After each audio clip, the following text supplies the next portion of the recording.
Lewis Hamilton's disgust at his team's cars has been well known for the last 2 seasons.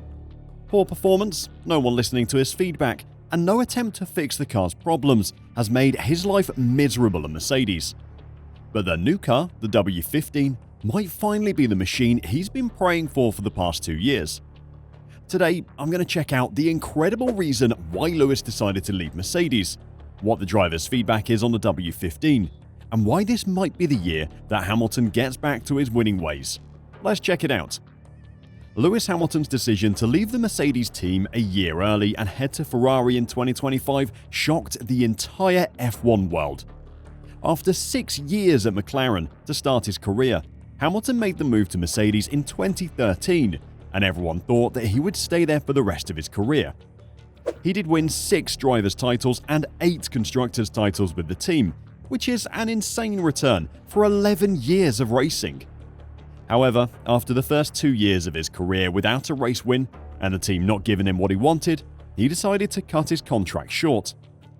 After 8 seasons of competing for the World Drivers' Championship, 2022 was a shock to the system for Hamilton.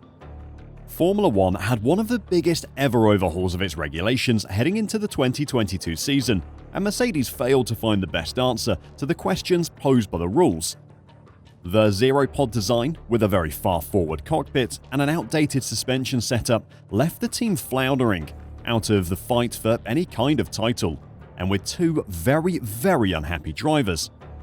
2022 was Lewis's worst ever F1 season, finishing 6th in the drivers' standings, and despite a race win late on in Brazil, the car was not competitive.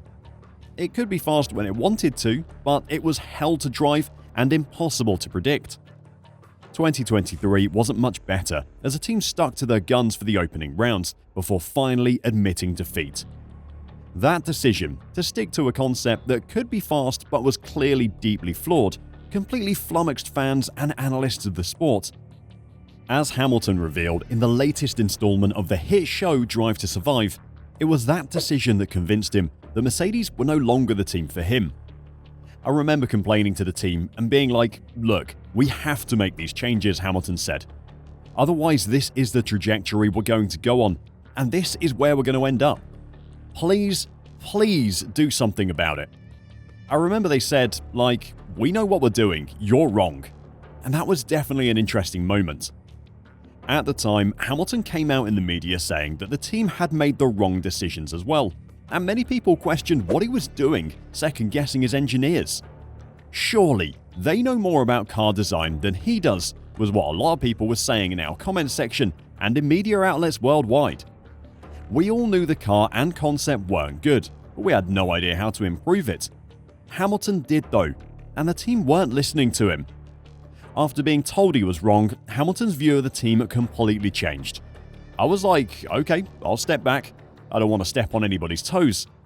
Then we got into the season, then we spoke again, and they said, "Oh, maybe you were right."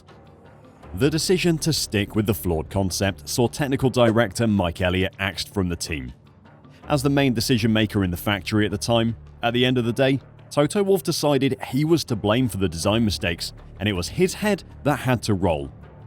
Unfortunately for the team principal, it was a decision that was made far too late, and his golden goose, the man that made him famous in Formula One, decided he had had enough, and it was time to try something new. And now, Hamilton will head to Ferrari at the end of this year. Mercedes have learnt from their mistakes though. Lewis told the media that last year, Mercedes were consulting him and teammate George Russell more closely on their plans for the new W15.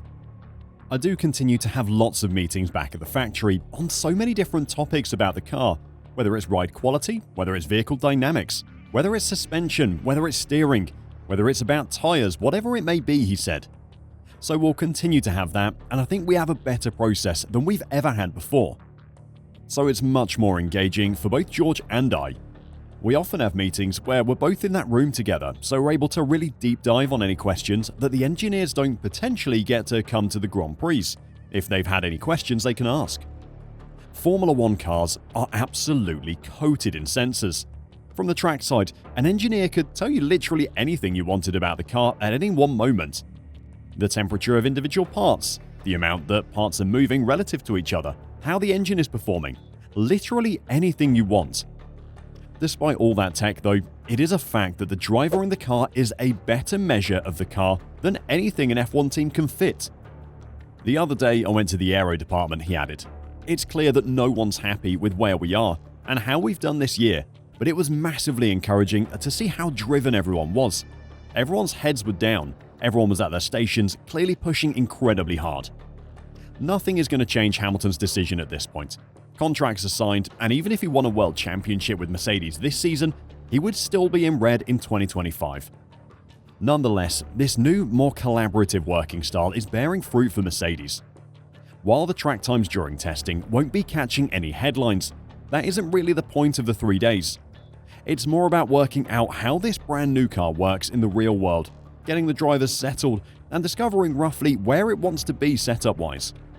What can be taken from preseason testing is how the W15 looks on track and how the drivers feel about the car, and there is a huge improvement in both those categories this season.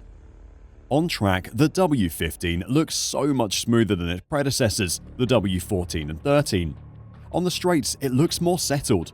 There is far less bouncing than there has been at any point of the past 2 years, which is a telltale sign of improvements in the chassis and suspension, which were both redesigned during the winter. Through the corners is where the biggest improvements are though. The Mercedes cars of the past 2 seasons were all over the place due to an unstable rear that was utterly untamable. Now though, it looks much more settled. When Lewis and George are applying power coming out of the corner, the rear holds its shape most of the time, giving them a good platform to accelerate out of. Going into the corner, the car turns when they want it to, which couldn't be said about the previous cars. In the faster corners, there's still a little understeer, which is generated by some instability in the rear of the car, but it's so much better than it used to be, and as they learn how to set the car up, they'll be able to tune that out to some degree. Sky Sport F1's Anthony Davidson said during the preseason testing coverage that the W15 looks like a race car, as he watched Russell and Hamilton attack the Bahrain circuit. It's such a difference to the car we were watching last time at this track, declared Davidson. As I said earlier though, it is the drivers who will have the best handle on how the car is compared to previous seasons, and they sound very impressed. After completing 123 laps on Thursday and setting the 3rd quickest time, Hamilton said, "We've clearly made an improvement with this year's car, and it's much nicer to drive. A big thank you to everyone at Brackley and Brixworth for the efforts they put in to deliver that over the past year. I'm really grateful for all their hard work. We've still got progress to make, of course, but this is a good foundation for us to build on." After 2 years of calling the car awful and undrivable, that's high praise from the 7-time world champion. While Hamilton may not be around to see the work on this car reach its zenith, potentially next season, George Russell will be. From 2025 onwards, he'll be the leader of the Mercedes team, and unless the team make an unbelievably good signing for their 2nd seat this year, the team's best chances of a Drivers' Championship in the future rest in George's hands.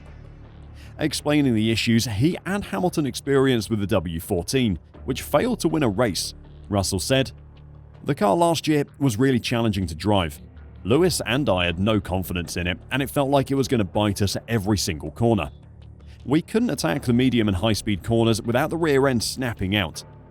We feel like we've made a really good step in terms of the consistency of the car. We can really lean on it better than we have been able to lean on it in the past, and this was a huge focus throughout last year. We saw many flaws with the W14, which the team have done a really great job to rectify, and we have now got a car mechanically where the aero guys can go and focus on building downforce upon that." There is a long way to go yet for Mercedes, and competing with Red Bull's RB20 may still be a step too far for them, but as a base to build from, Mercedes appear to have got it right. With some strong in-season development and more attention paid to the drivers' feedback, they can challenge for race wins this year.